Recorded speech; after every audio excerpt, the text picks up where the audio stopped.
বয়রা, তুই আজকে টিফিনে কি এনেছিস? আরে আমি তো টিফিনে কিছুই আনিনি। ঠিক আছে, কোনো ব্যাপার না, আমার এই টিফিনটা থেকে দুজনে ভাগাভাগি করে খাবো। আর হ্যাঁ, তোকে তো একটা কথা বলতে আমি ভুলেই গেছি। এই দেখ, এই টাকাটা আমি আসার পথে কুড়িয়ে পেয়েছি, কিন্তু এই টাকাটা আমি বাড়ি নিয়ে যেতে পারবো না। মা ভাববে আমি চুরি করেছি, তাই এই টাকাটা তুই নিয়ে যা। না বেগনি, আরে আমি রাখ তো। দাদা আমাকে কিছু সাহায্য করো না, আমার মা হাসপাতালে ভর্তি আছে।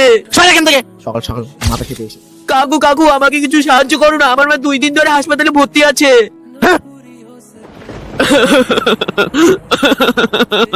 এখন আমার মায়ের কি হবে? আরে এটা বয়রা না? এখন আমি আমার মায়ের চিকিৎসা কিভাবে করব? আমাকে তো কেউ সাহায্য করছে না।